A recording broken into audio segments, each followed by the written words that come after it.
Hey guys, this is Joshua Seth, voice of Tai on Digimon, and you're listening to Anime Secrets. Toku Secrets is a podcast run by the Anime Secrets website. Check us out at animesecrets.org for more anime, video game, tokusatsu content. Remember to follow us on Spotify, Apple Podcasts, YouTube, or wherever you listen to podcasts today. Oh yes, this is Goldar, and you're listening to Toku Secrets Podcast. Don't tune us out, tune us in. Welcome to Toku Secrets. Join us as we journey into the marvelous world of Super Sentai, Kamen Rider, Power Rangers, and many other tokusatsu. Get ready for the adventure of a lifetime. It's Morphin time! Link to the Morphin. I'm Nathan Desai, the dazzling adventurer, Smoke and Silk. I'm Patrick Allen, I'm Shinken Red. And I'm Rizwan Merchant, Gokai Red. And I'm Anthony Davis, also known as Curie Green. And we're Toku Secrets. Welcome everyone once again to the Toku Secrets Podcast presented by animesecrets.org. And today we are continuing our little series of reviewing Sentai crossover movies. We previously did Go-onger versus Gekken Ranger. Sorry again, Riz. And today we are doing the second Go-onger one. We just finished reviewing Engine Sentai Go-onger not too long ago. And the Sentai that succeeds Shinkenger, Go-onger, Samurai Sentai Shinkenger. We reviewed that a while ago, so now is as good a time as any for us to review this one. Today we are taking a look at Samurai Sentai Shinkenger versus Go-onger GinmakuBang. And believe it or not, that's not a bunch of gibberish there. That Ginmaku means silver screen in Japanese, so that is not a Gekken Ranger-esque title, thank God. Or at least it's not intended to be.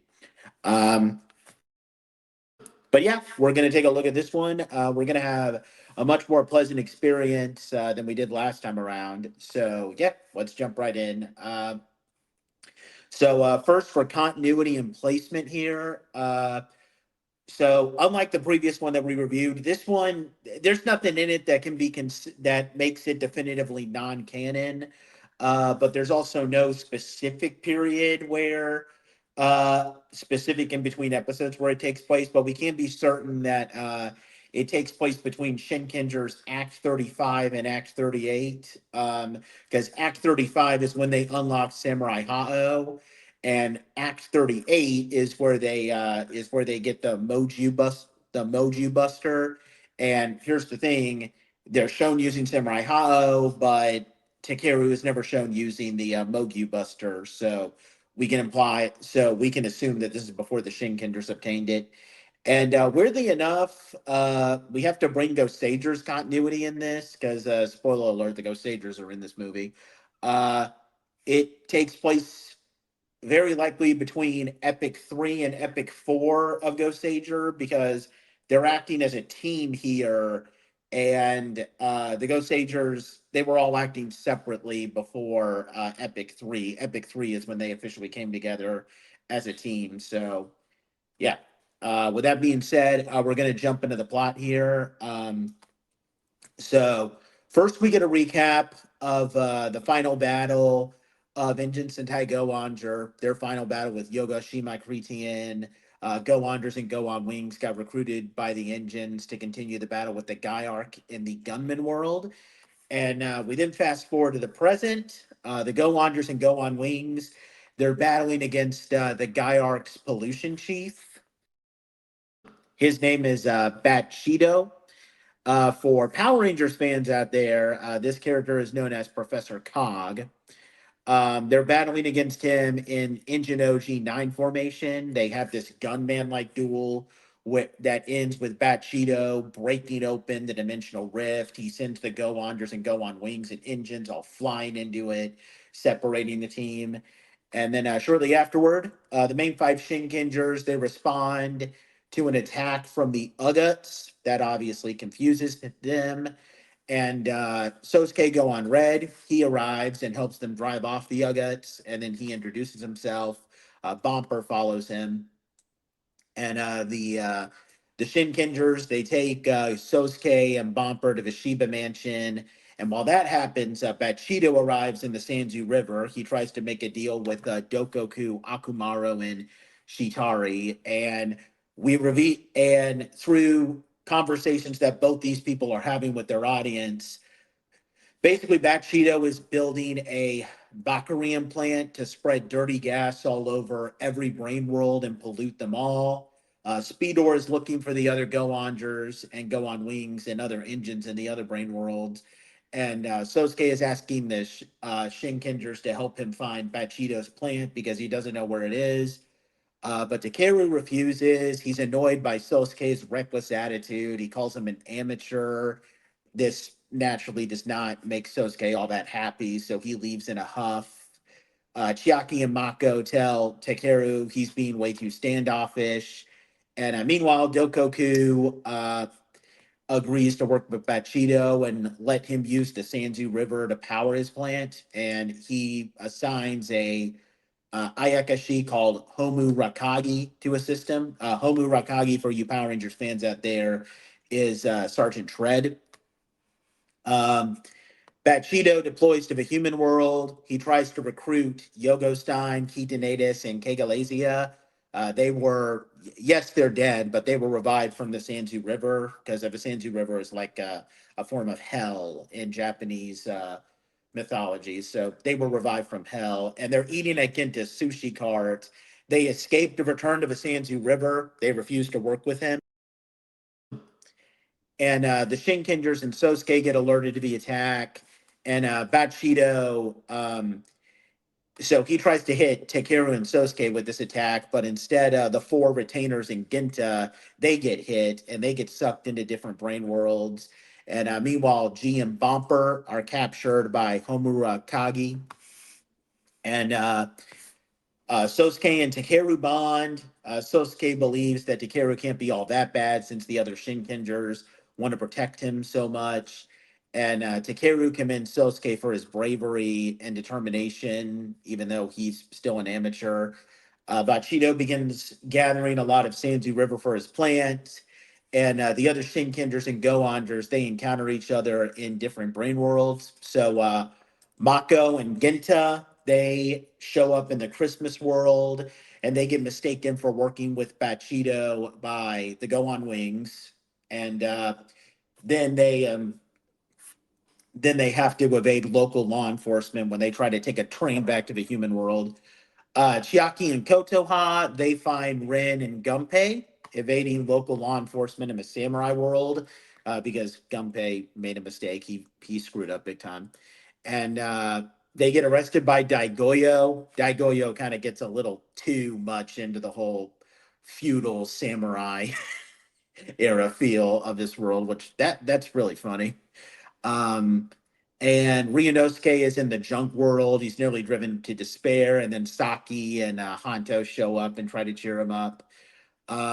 So our two Reds, they find out about Bachido holding G and Bomper hostage, threatening to kill them if they resist being attacked by the Nanashi and Uguts.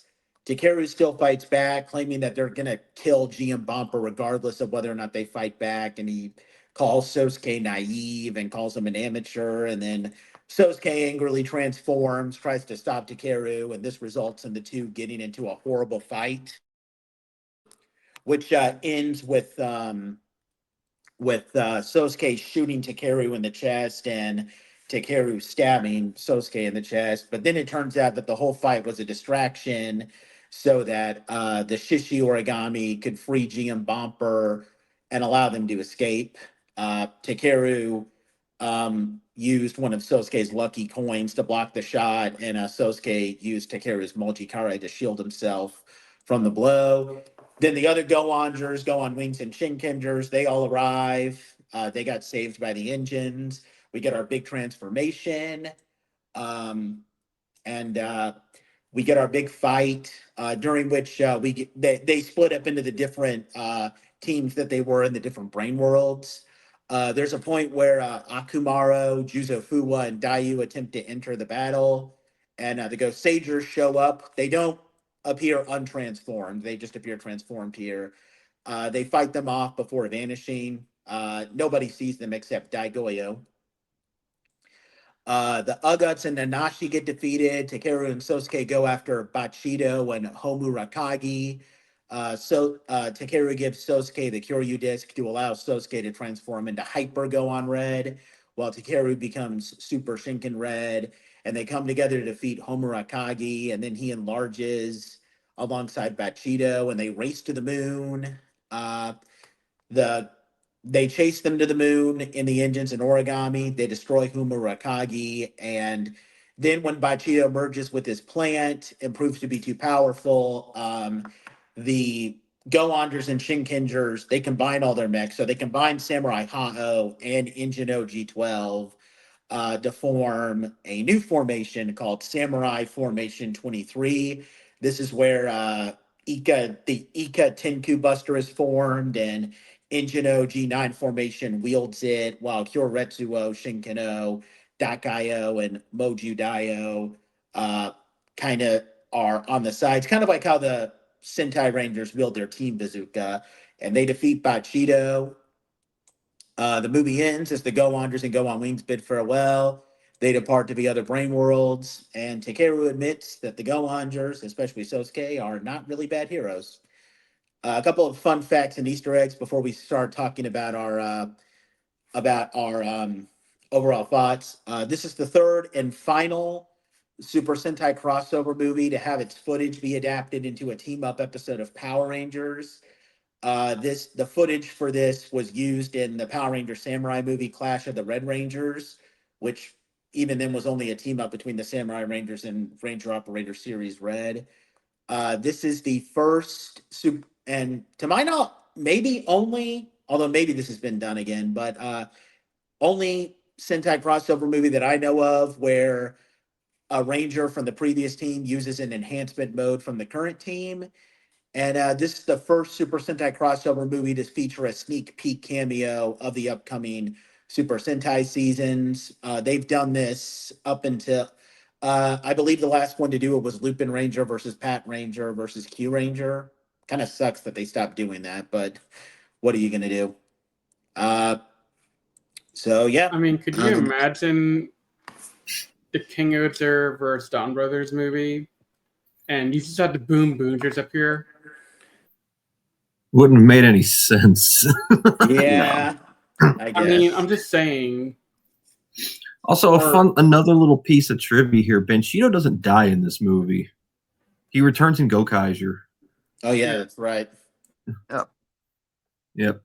My initial thoughts, I want to get the one negative I have with this movie out of the way, and it's I don't like how they separated the two teams for the most part throughout this movie. I kind of would have wanted them to be a little bit, more united. But it did lead to some really good individual moments. And, oh boy, the highlight of this movie, Takeru and Sasuke make one heck of a duo. Yes. Oh, man. Those two stole the spotlight in this movie, didn't they? Yeah. But what I didn't like, though, I add to Patrick's point, is that I didn't like how when they were split up into the different groups, they didn't. I mean, it wasn't really their fault particularly because they were dispersed into different areas. I can understand it's not their fault, but we also have to understand that the people who created this movie could have easily had the Sentai teams be with their primary colors, but they chose not to do that. Yeah, like you could have had the red. Well, okay, they still ended up just having the Reds fight, but then have Chiaki and Ryunosuke fight alongside Gunpei, Hanto, and Rin, and then I guess just have the two yellows fighting alongside each other, and you could either put Mako with Saki and Kotoha, or do exactly what they did, where she just fights alongside Genta and the Go-on Wings. Yeah, we were wrong of a Saki Kotoha team up. Yes, yeah, that would have been I know, perfect. right? Like, what are y'all doing? Like, you're killing us, No, man. You had two of the most like sweetest Yellow Rangers we had back to back, and you chose not to have them team up with each other. Like, movie. You know what you could have What's done wrong for with like you? one scene as well? Had those two team up with Hanto. Yeah. That's what I'm That would saying. have Like, that been could have worked, but no, can't have nice things. Well, I mean, you could have had them with Hanto and Chiaki, because Chiaki and Kotoha have a close enough relationship to where that dynamic would have been interesting. Yeah. Yeah. And I mean, here's the thing. In the Go Kaiser versus Go Sager crossover movie, Luca and Monet are very, very, very similar characters, and the movie tackles that dynamic perfectly. So, yeah, that that's a huge missed opportunity. The more that I think about that, Mhm. Because the color dynamics in this season would have worked pretty well. Because could you have imagined the golds together? That would have been chaos. I mean, Yeah. just the two sit. I mean, the Wings they were and together Genta for a little together bit. would have been. Yeah, but Hiruto and Genta having like one-on-one would have been a disaster, and I wanted to see how that unfolded. Yeah. Honestly, At least they were. At least they were. At least they were together. At least I Yeah, at give least them they were that. together. Honestly, though, it just kind of sucks how the movie spends the bulk of its time between Sosuke and Takeru, because I wish we got more antics revolving around the other Mhm. Shinkengers and Go-ongers in the Brain Worlds. Because here's the thing. I mean, this one kind of follows a a typical staple dynamic that a lot of Sentai crossover movies do. Because I definitely know Go Go 5 versus Time Ranger did this. We reviewed the Go Sager Go Kaija crossover movie, and they definitely did this, where it's like the teams who don't get along together, they all get like sent to like different realms or time periods, or in this case worlds, which I mean that makes sense since Go-onger established that there's multiple different brain worlds they can travel to. But in most of the other movies that I remember them doing this, they gave a lot more screen time to it. Like in the Go Kaija versus Go Seijo crossover movie, I feel like there was just enough time dedicated to the Dawn, I him, Hyde, and Airy dynamic, and the Joe Agri Monet Luca dynamic as there was with Marvelous and Alata. Here, I feel like it's 80 to 85% Takeru and Sosuke, and then like 15% for the rest of those guys, I which mean, in the defense of the Go Sage Go Kaiser movie, it was like double the length of all the other crossover movies because it was a yeah. full like hour and 40 minutes or something. So it had way more time on its hands. Oh, hour and 4 minutes. Oh yeah, but still, it was probably the longest crossover movie. Mhm. So it had that going for it. But yeah, I kind of wish it was handled a little bit better, but I still enjoyed what we got out of it. Yeah, same here. Yeah, like I still laugh all the time when like there's a point where Kotoha, Chiaki, Ren, and Gunpei are locked up in jail, and Gunpei is like I know he's what you're lean, talking about. he's leaning against the cage. It's like, let me out, let me out, let me out, let me out, let me out, And let the me out. others were walking out the door. And then Kotoha's Like, like, no, let's leave him here. it's Go, like, yeah. Gunpei, the door's open. Oh. Oh. Gunpei was actually funny for a moment. Yeah. I don't know why, He but was okay. He was the okay. the comedic moments they put him into in this movie actually kind of worked. Like the one where he was it him that climbed over the wall and the others Yeah. walked through the door and they looked at each other awkwardly for a few seconds before they got You're chased like, by the mob. he's like, oh, yeah, the door was already open, dude. Oh, Like he was intentionally trying to be a little bit extra, and everybody was like, "Dude, calm down. yeah. It's not that big of a deal." Although the more I think about it, I've just now realized this. At least with the Christmas world and the Samurai world stuff, there's at least like multiple different cutbacks to it. Like first we see Mako and Genta encounter the wings, and then they have to go, and then they try to leave in the train a few scenes later, and then they have to try to evade law enforcement. And in the samurai world, it's something similar. We only see the junk world stuff with Ryunosuke, Hanto, and Saki once. That's kind of a crime because Saki, if we're gonna go by that, Saki probably has like one of the least amount of screen time. Well, she and Hanto, but Saki is the more important character here. Saki, yeah, Saki gets less screen time than some of the other Go-ongers, which that's a crime, if I'm Yeah. being completely honest about it. You were Riz, robbed. did you want to add anything, Riz?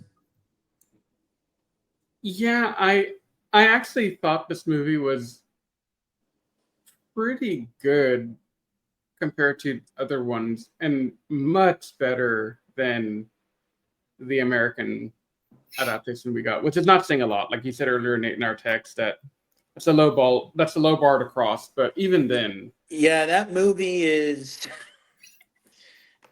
makes me mad, and I feel like that movie is actively trying to make you mad because, like, there's a point where Emily looks at Scott and says, "Hey, Scott, your team says hi," and it's like, "Oh, screw you! You are trolling us with the fact that the other RPM Rangers aren't in this movie at that point."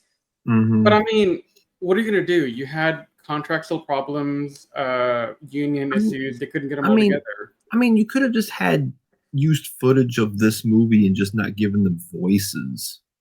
Yeah, but like the problem is even Scott's actor, if I remember correctly from the interviews online, he couldn't even take credit for voicing himself. He had to go under a pseudonym to voice himself because Because he's a Screen Actors Guild thing. Yeah, he's a union actor. So And this might have been around the time when Rose McIver was getting big. Rose McIver was way big after that point. Yeah, she had what was that show? Was iZombie? iZombie's amazing. And iZombie. And then later on, she is starring in a show called Ghosts. She was also in Once Upon a Time at one point. Oh, yeah, she was. Wasn't she? Yeah. Rose is amazing. I love her. I met her in person once, and she was just a delight. Yeah, but at the same time, like, well, I mean, first of all, Flynn's actor, Ari Borland, he voiced a monster in Samurai. He voiced that monster that Antonio destroys in his first episode. So you could have easily had him voice Flynn. And I mean, a couple of years later, you literally bring the actress who plays Gemma back to be for Dimensions in Danger. So you could get whatever voice actors you could back, and then I don't know, just do exactly what they did when they were trying to pretend that Austin St. John, Walter Jones, and Tui Trong were there when they actually weren't. Just have actors that sound absolutely nothing like them, but also limit the amount of times that they speak so it's not that noticeable. Kind of like how you poorly dubbed over Connor's voice in that Beast Morphers crossover movie. Poorly is underselling it. Yeah. I mean, but that movie was... Saban didn't have a budget because they had just bought back Samurai. They didn't really know what they're going to do with it. And it's also Saban. Saban's never been able to pay for anything. He's just cheap. He had the money. But yeah, I would probably say that just for standout Ranger and villain moments. Well, okay, there's one funny standout villain moment where there's a brief moment where Genta and Kagalazia kind of have a thing for each other, which that was perfect. It's a very Genta moment. Yeah. I didn't mention this, guys, but like there's a point where Bachido is sending his guys after those three ministers, and then Genta shows up and he transforms and says, "I don't know what's going on, but I'm not going to let you hurt my customers." And then Kagalazia is all like, "Oh, he's trying to protect me." Let's get out of here, run. I'm Let's actually run. kind of mad that we didn't get more interactions with the two of them. Yeah. We needed more. Also, can we just say for the fact that Genta was like on point? If he had never met these three, he would have never figured out that they're in space. Oh yeah, you're right. Genta came in clutch for once in his life. Hey, Genta did good, man. Yeah, I mean, Genta's cool, yeah, but he's also an idiot. Well, we love his, but I love his idiocy. Oh yeah, him being an idiot is why we love him. Also, on the topic of things that I want to talk about, and we're not talking about, I want an SS figure art of Go-on Red with the cape. They never made any Go-onger figure arts, actually, which is stupid. Actually, we do have a Go-on Red now. What? Oh, they made one finally? Yeah, they made him. Dude, this was literally like months ago. I just missed that. I sent links to what he looked like. Did you? I didn't see them. Oh, crap, you have to show this. I need a Go-on Red figure art. I'm badly. Googling it now and buying it. Think I'm starting up a collection in my bookcase of figure arts for Reds that I like. Mm-hmm. And so I only have one so far. No, I actually have two now. But one is not going to be Geki. He's actually going to be Jason. Because I got him before I really cared about like this trend of like buying for Reds that I like. Mm-hmm. But yeah, Hyper Go on Red is really cool. I want a Hyper Go on Red figure art so badly. Sasuke filled out that jacket really nice, didn't he? Dude, yeah, Sasuke is the man. Also, like, can we just talk about him and Takeru's dynamic?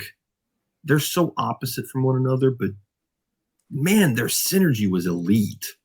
Okay, I'm gonna take a moment here to say, hey, writers of the last movie we watched, this is how you do a crossover with two Reds and teach them from each other. Like, let them learn from each other. Like, the moment they revealed... learned from Sosuke learned from Takeru. It was a good symbiotic back and forth. Not like John and Sosuke, where John stood there, Sosuke did all the work, and then John said, "Good job, my mate." Mm-hmm. That fake out those two did, where they acted like they were fighting each other, and they used that as an excuse to take out the minions by using them as cover fire against one another. And then that like, I remember Nathan pointed this out after he watched it, that face that Sasuke made when he pulled out the protect seal, and he like waved it at their faces like he's trolling them. Yeah, I love it. That moment was so good. That's a really good moment. Yeah, but it's also a perfect match of like Go-onger being a bit goofier, because like here's the thing, like you have the over dramatic Shinkenger music playing while they're fighting. Yeah. But in the middle of it, there's a point where like some Uguts and Nanashi get in the way, and then Sosuke's like, get out of the way, and he's like hitting them while like, he's trying to fight Takeru. That row of them where the Uguts turn into the motorcycles, except for that one, so he's just piggybacking the. That was funny. I remember that. That was peak comedy right there, my man. And I love when they ran up to Takeru and they like slowly turned around and started tiptoeing away, and you could see Takeru like sigh before he turned around and killed them both. Oh yeah. He was like, "This is too depressing even for me." And then there's I also like this one part during the fight where when the other Go-ongers are fighting the soldiers, Ren hands his sword to one of the soldiers. Says, "Here, hold this." And then he punches the foot soldier. He punches the foot soldier, but he says, "Now give it back." And then he hits the guy. Oh yeah. Yeah, they do a good job at mixing some more serious and heavy-handed stuff with some genuinely like humorous bits. Oh yeah. They managed to find a perfect balance to capture both teams' auras really well. Yeah, and I mean, like I said, I would have liked it more if we got a little bit more of the dynamics with some of the other Shinkengers and Go-ongers, but at the same time, the dynamic between Sosuke and Takeru is so elite that it kind of makes up for that problem. Ooh, but before we talk about our overall thoughts, like we already spoke about how cool the Hyper Go-on Red thing is. What do we think of that whole Samurai Formation 23? Because that's the closest thing to a movie mech we're going to get, so we might as well talk about it. It was okay. I was more intimidated by seeing G12 and Ha-Oh standing next to each other because that's a lot of metal. Yeah. Jesus Christ. They took up the whole screen. Although I do like that, I do like the whole concept of like a giant bazooka weapon being wielded by like 4 different giant Oh, robots yeah. the same way. The only other time I can remember them doing that was in Deca Ranger, and they did it in SPD too in that one episode where the Deca base Robo wields the gun version of the SWAT Megazord, and then the other 3 ones are like holding it up. That's just a real badass dynamic that they have with that. But yeah, we can. We've kind of started talking about some things with our overall thoughts, but we can go into more detail now if we want. Yeah, so I'm just gonna say my piece. I think this movie was entertaining. I think my one complaint, it's not really a complaint, but just my one thing where I'm like, why did we have to do it like this? I'm not a fan of Samurai Formation 23. Uh-huh. I just didn't care for it. It didn't do it for me like how I thought it would. Like I thought it was gonna be something really cool, like a real combination of some kind, but it was just hey, let's get our mechs to all stand together and blast them. Yeah. Fair enough. Yeah, it was kind of lazy, but it was only on screen for like a few seconds. So yeah, it'll be cooler when we do Go-onger versus Hurricaneger, because they do like a straight up combination with some of Go-onger's auxiliary mechs and one of Hurricaneger's main mechs. That's a much cooler concept. Bold of you to assume we're gonna hit Go-onger at some point. Yeah, we'll have to eventually. Yeah, in like 20 years. When you run out of all the Sentai and Kamen Rider and Ultraman stuff to watch, yeah, sure, why not? So it really will be the bottom of the barrel. Cool. Yeah. Yeah. It's actually funny. We're gonna hit Operation Overdrive when we do Bokenger before we hit Wild Force. Yeah. Oh, sweet God. I think the cooler concept, honestly, is granted this wasn't a combination, but it was still a cool idea of the Go-Go 5 versus Ginga Man. And they did this in the Lightspeed Rescue Lost Galaxy team up too. As disappointing as that team up episode was, seeing the Victory Mars / Omega Megazord get powered up with the lights, that was badass. That was a much better concept in my opinion. But yeah, we can what did we all just think about this movie in general? Are we doing grades now? Yeah, we can do that, and each of us can give our overall thoughts. And yeah, go ahead. I'd probably say it's an 8, but the Shinkengers bump it up a whole point because that's my team. I second that, Patrick. Yeah. I'm gonna give this an 8 because it had some good moments, it had some fun times, but I think Sentai can do a lot better, even with this movie out there in terms of the crossover movies. Yeah, I think the biggest thing that works against it is, like you guys said, the back and forth interaction with the 2 teams didn't really happen. That's something I wanted more of. I think Takeru and Sosuke kind of carried the movie for me because they had more stuff going. Also, the Santa Claus world was kind of stupid. Yeah, they were. Why were they so aggressive? I don't know. Yeah. But it's like, good grief. I think they lose a point for making Santa Claus angry.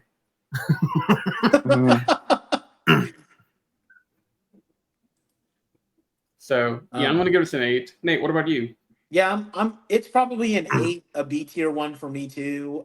It's a crossover movie that does what it does relatively okay. Now, I'll give it credit that they didn't try to force something like they could have tried to find a way to force a dynamic between the Shinkengers and Go-ongers. Like Geki Ranger versus Go-onger tried to do it and it didn't work out, the whole thing with like merging the engines with the Jukin thing. And the next crossover movie is going to do that a lot better with the Tenso powers and the Moji Kara thing. I'll give them credit that they didn't try to force anything there, but they don't really try to do anything to substitute it either. It's just a matter of the two Reds hate each other, but they got to learn to work together, and then that's the whole thing. And so, I mean, it's just a typical Sentai crossover movie, which is why I put it in the B tier. But they'll, I mean, at the very least, we'll definitely get some much better ones down the line, hopefully. So, yeah. Yeah. But yeah, do we have anything else we want to add about this one, guys? No, I'm pretty good. No. Okay, then that wraps up definitely a much more pleasant experience for our crossover movie review this time. Yeah, Respawn didn't have an aneurysm. Yeah, that's always an upside. So yeah, next time, well, you guys are going to have to wait and see what our next Sentai crossover movie is going to be, because we're trying to keep things a little hush-hush with the next Sentai we're going to review, but you guys will find that out very soon. We thank you guys so much for taking the time to look at this. When we return next time, we'll be wrapping up the Go-onger stuff officially with RPM, and then possibly a Toku Clash review for between Power Rangers RPM and Go-onger. After which we will then finally be able to move on to the next Sentai that we're going to cover. And we will see you guys for all of that. But until then, bye for now. If you enjoyed listening to the Toku Secrets podcast, please check us out at animesecrets.org and follow us on all our social media pages such as Twitter, Facebook, and Instagram. And also feel free to check out our other podcasts, including Animated Classified and the Jedi Squadron. You can also leave us any feedback you'd like to offer us directly on our website. If you're listening to this on Spotify or iTunes, we thank you so much, and please leave us a rating out of 5 stars. If you're watching this on YouTube, please subscribe to our channel if you're not already subscribed, and leave any comments down below, as we love to take the time to read comments left on our channel and give our fans, shout-outs. If you have any seasons of Super Sentai, Power Rangers, or other Tokusatsu shows that you'd like for us to check out, please don't hesitate to say so in your feedback.